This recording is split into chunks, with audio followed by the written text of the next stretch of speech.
अस्सलाम वालेकुम my dear viewers and students of LLB. जैसे कि आप जानते हैं, आई एम तारिक और क्रिमिनल लॉ के ये जो लेक्चर्स हैं वो आपके लिए रिकॉर्ड किए जा रहे हैं। आज का हमारा टॉपिक है कत्ल। कत्ल जो है ये बड़ा एक हीनियस क्राइम है, लेकिन जहाँ सोसाइटी है, जहाँ इंसान है, वहाँ क्राइम तो होता है, सारी दुनिया में ही होता है।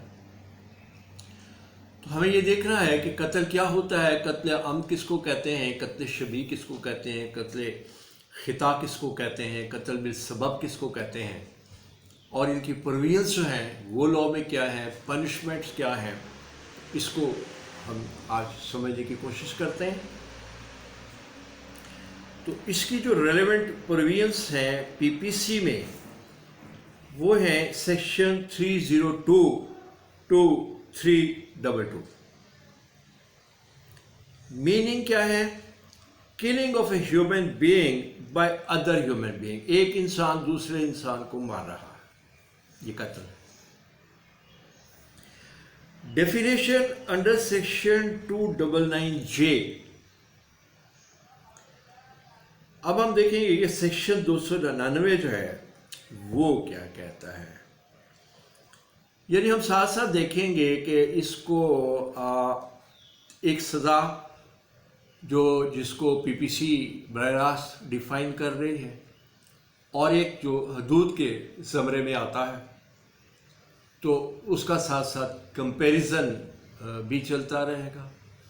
क्योंकि जहाँ कसास है वहाँ कसास, जहाँ कसास नहीं है तो फिर उसकी अदरवाइज पनिशमेंट है। ये हम इसको देखेंगे। तो सेक्शन 299J भी देखेंगे हम। वो कहता है कि कत्ल means causing death of a person, किसी एक शख्स का मारा जाना। कत्ल की काइंड्स जो हैं वो क्या है? तो पहली है कत्ल अम्द अंडर सेक्शन 300। दूसरी क्या है, या पहले इसी को हम समझ लेते हैं कि कत्ल अम्द क्या है डिटेल से। तो कत्ल अम्द के जो इंग्रेडिएंट्स हैं, जब हम उसको देखेंगे हमें इसकी बेटर अंडरस्टैंडिंग हो जाएगी। सेक्शन 300 में इसके इंग्रेडिएंट्स बताए गए। पहला है intention. There must be intention to kill the person. बंदे को मारने की नीयत होनी चाहिए, इरादा होना चाहिए। दूसरा डूइंग ऑफ एक्ट। अब जब उसने नीयत कर ली, इरादा कर लिया, अब वो कोई ऐसा अमल करे जिससे उसकी मौत जो है उसको बुरुए कार लाए। इसकी एक इलस्ट्रेशन देख लेते हैं हम। ए जो है वो शूट करता है जी को with the intention of killing him, कि मैं उसको मार दूं। तो उसने ये यहाँ पे इंटेंशन जो है, इरादा बनाया, नीयत बनाई, तो ये इस तरीके से उसको शूट करना जो है ये उसका कत्ल अम्द हुआ। थर्ड है इसमें कॉजिंग ऑफ डेथ, कि उसका ये इरादा डेथ को कॉज करने के लिए है। इसमें केस लॉ भी है, PLD 1976 सुप्रीम कोर्ट 377। अब इसके डिटर्मिनिंग फैक्टर्स जो हैं वो हम देखेंगे वो क्या है।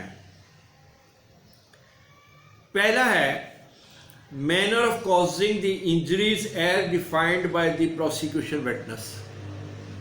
तो ये डिटर्मिन कैसे होगा कि ये कत्ल अम्द हुआ है? तो उसकी जो मैनर्स हैं, तरीक़ेकार है इंजरीज कॉज करने का, जख्म लगाने का, वो हम देखेंगे कि प्रोसिक्यूशन ने जो डिफाइन किया है उसमें वो सारा मैनर्स आएगा।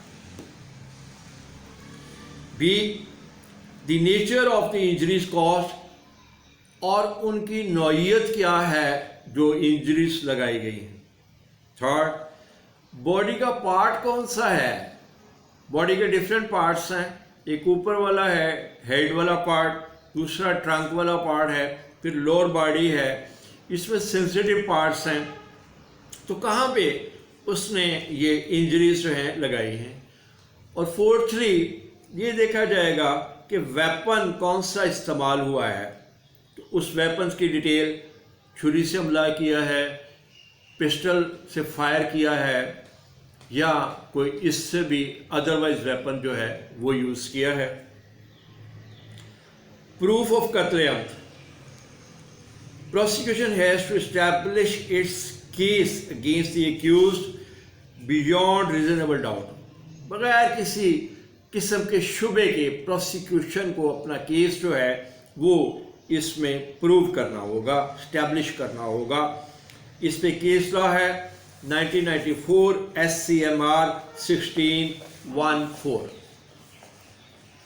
इसकी पनिशमेंट जो है वो सेक्शन 302 में आएगी। पहली है डेथ एज किसास, कि उसकी मौत के बदले मौत दे दी जाए। दूसरी है डेथ और इम्प्रिजनमेंट फॉर लाइफ, उसको उम्र कैद दे दी जाए। ताज़ीर, having regard to the facts and circumstances of the case, case के तमाम इश्यूज को ध्यान में रखते हुए। प्रूफ ऑफ कत्ल अमद लायबल टू किसास अंडर सेक्शन 304, प्रूफ ऑफ कत्ल अमद shall be in the any of the following forms. क्या क्या है? पहला, ये साबित कैसे होगा, प्रूफ कैसे होगा? कन्फेशन से, वो मान ले कि मैंने किया है। दूसरा, एविडेंस जो है वो रिकॉर्ड पे लाई जाए as per section 17 of QSO 1984, कानून शहादत ऑर्डिनेंस के तहत वो बताएगा कि ये इसके प्रूफ है।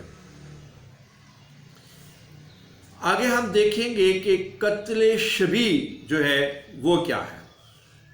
ये दूसरी किस्म है, पहला कत्ल अमद हुआ और दूसरा कत्ल शबी अमद है, सेक्शन 315 है, और इसकी इलस्ट्रेशन हम देखेंगे जिससे हमें पता लगेगा कि ये कत्ल शबी अमद क्या होता है। In order to hurt, to cause hurt, strikes Z with a stick of stone, वो क्या करता है कि जी को स्टिक ऑफ स्टोन से, पत्थर की बनी हुई छड़ी से मारता है। अब पत्थर की बनी हुई छड़ी जो है उससे इंजरीज का आना तो समझ में है, लेकिन मौत के घाट उतर जाना जो है वो डेफिनेट कॉन्सिक्वेंस नहीं है उसका। तो लिहाजा जब कोई बंदा पत्थर की छड़ी इस्तेमाल करता है, उससे मारता है विक्टिम को और उसके नतीजे में वो मर जाता है, तो इसका मतलब ये है कि उसकी इंटेंशन उसको मारने की नहीं थी। उसकी इंटेंशन तो सिर्फ ये थी कि मैं इसको जख्मी करूँगा, लेकिन वो कॉन्सिक्वेंटली मर जाता है। तो ये भी ऐसा ही है जैसे उसने कत्ल अमद किया। तो चूँकि ये कत्ल अमद नहीं है, इरादा नहीं था, इंटेंशन इसमें से निकल गई, लिहाजा ये कत्ल शबी अमद रह गया। यानी ये भी ऐसा ही कत्ल है कि जैसे कि उसने कत्ल अमद किया है, लेकिन ये कत्ल अमद नहीं है, कत्ल शबी है, यानी कत्ल अमद से कम तर एक चीज़ है और उसी लिहाज से इसकी सज़ा भी फिर कम है। इसके इंग्रेडिएंट्स हम देखें तो पहला तो वही है कि causing death of human being, उसकी मौत। दूसरा ये है कि इसमें इंटेंशन जो है वो नहीं थी उसको मारने की। थर्ड ये है कि इसकी जो डेथ है वो उसमें वो ऐसा वेपन यूज़ करता है जो ये आम तौर पे ऐसा नहीं होता कि जिससे मौत वाक़या हो जाए। कुछ ऐसे होते हैं जैसे फौरी मौत वाक़या हो जाती है, कुछ ऐसे होते हैं कि उसमें मौत का आंसर जो होता है उसका शायबा कम होता है, जैसे पत्थर की छड़ी उससे इस्तेमाल की, जैसे वो उसको कोई पत्थर मार दे, जैसे वो कोई ईंट उठा के उसको मार दे, तो इसमें बज़ाहिर उसको ज़ख्मी होना चाहिए, मरना नहीं चाहिए। तो इसमें बेसिकली इंटेंशन जो है वो मिसिंग होती है। अब हम देखेंगे कि इसकी पनिशमेंट जो है वो सेक्शन 316 में दी गई है, वो क्या है। तो इसकी जो इम्प्रिजनमेंट है वो इसकी हो सकती है 14 ईयर्स तक एज ए ताज़ीर। इसकी जो पनिशमेंट है एज ए ताज़ीर अगर हम देखें, पहले क्या है, दियत जो है वो, और अगर इसकी पनिशमेंट साथ मिलती है इसको तो ताज़ीर के तौर पे कन्फाइनमेंट जो है वो 14 साल तक हो सकती है।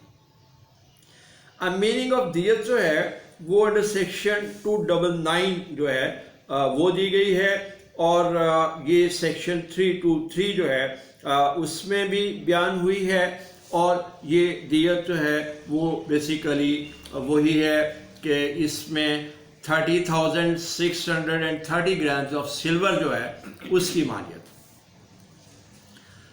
अगली जो किस्म है वो है कत्ल खिता अंडर सेक्शन 318। कत्ल खिता जो है उसकी हम एक इलस्ट्रेशन देखते हैं। फर्ज करें एक शिकारी जो है वो झाड़ियों के पास एक हिरन को देखता है और वो उसको शूट करता है, शिकार करता है, गन फायर करता है उसके ऊपर। हिरन जो है वो जैसे गन फायर होती है तो वो वहाँ पे जंप लगा के आगे निकल जाता है, और गोली जो है झाड़ियों में से निकलते हुए झाड़ियों के पीछे खड़े एक शख्स को लगती है और वो मर जाता है। अब यहाँ पे जो ओफेंडर है वो बेसिकली एक हिरन का शिकार कर रहा है। उसके ज़हन में कहीं दूर दूर तक नहीं था कि हिरन यहाँ से आगे निकल जाएगा, निशाना खता होगा, झाड़ियों में से गोली गुजरेगी, झाड़ियों के पीछे एक बंदा भी मौजूद होगा और उसको गोली लग जाएगी, वो मर जाएगा, उसको नहीं पता। लिहाजा इसको कत्ल खिता कहेंगे। ये एक ऐसा कत्ल हुआ है जिसमें मिस्टेक जो है उसका एक एलिमेंट आया है। तो इसमें हम देखेंगे कि इसकी सज़ा, तो इसमें भी एक पहले अगर इंग्रेडिएंट्स देखें तो डेथ तो हुई है ह्यूमन की, इंटेंशन जो थी नहीं थी, गलती का आंसर इसमें शामिल था। इसकी पनिशमेंट जो है वो सेक्शन 319 है। पहले तो वही है दियत, उसके बाद ये जो है कि इसकी जो ताज़ीर है वो 5 साल तक 5 इयर्स की इम्प्रिजनमेंट उसको दी जा सकती है। अब हम देखते हैं कि सेक्शन 320 के तहत जो पनिशमेंट चेंज हो जाती है। अच्छा, कत्ल खिता की दूसरी एक सूरत हाल ये है कि आप रैश एंड नेग्लिजेंट ड्राइविंग कर रहे हैं।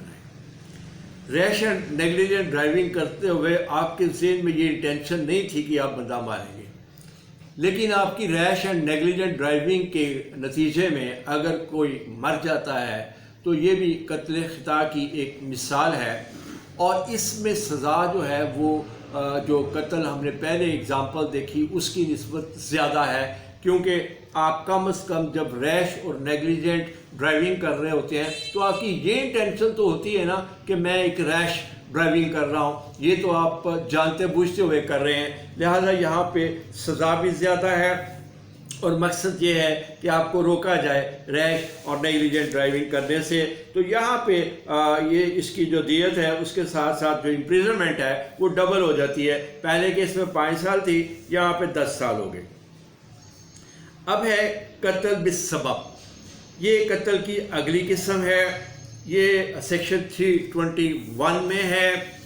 इसमें कुछ यूँ है कि कोई शख्स अगर कोई अनलॉफुल काम ऐसा कर रहा है जिसमें उसका मकसद मारना तो नहीं होता, लेकिन उसके नतीजे में कोई बंदा मर जाता है और वो उसका काम जो है वो उसका एक सबब बन जाता है, रीज़न बन जाता है, वजह बन जाता है। जैसे कि आप देखते हैं कि एक शख्स अगर कोई गैर कानूनी गड्ढा खोद रहा है सड़क के किनारे और उसके बाद उस गड्ढे के ऊपर कोई चीज़ रखता भी नहीं, उसको ऐसे ही छोड़ के चला जाता है, रात आ जाती है, अंधेरा है, रोशनी नहीं है, उस गड्ढे से उस सड़क से गुजरते हुए कोई राहगीर उस गड्ढे में गिर जाता है, गिरने की वजह से उसकी मौत वाक़या हो जाती है। तो यहाँ पे जो इसका ऑफेंडर है उसकी कोई ये नियत नहीं थी कि वो बंदा मारेगा, लेकिन उसका काम गैर कानूनी था और उसके नतीजे में एक बंदा मर गया, तो ये कत्ल बिल सबब की डेफिनेशन में आएगा। और इसको हम देखेंगे कि इसके भी इंग्रेडिएंट्स वही हैं, कॉजिंग ऑफ डेथ है, नीयत इसमें नहीं पाई जाती और उसका एक्ट जो है वो अनलॉफुल है और उसके नतीजे में वो डेथ जो है हो रही है। तो पनिशमेंट अंडर सेक्शन 322 है। इसमें उसकी कत्ल बिल सबब जो है उसमें लायबल टू दियत, तो इसमें उसको दियत जो है वो देनी पड़ेगी। तो इसको हम कंक्लूड करते हैं कि कत्ल जो है इसकी 4 किस्में हमने पढ़ी। इसमें कत्ल अम्द पढ़ा, इसमें हमने कत्ल शबी अम्द पढ़ा, फिर हमने कत्ल खिताब पढ़ा, फिर हमने इसमें कत्ल बिल सबब पढ़ा। तो ये सारी कत्ल की सज़ाएँ हैं। इनकी सज़ाओं में किसास है, दियत है, इम्प्रिजनमेंट है। होप कि आपने इसको अच्छे तरीके से अंडरस्टैंड कर लिया होगा। Thank you very much. Allah हाफिज़।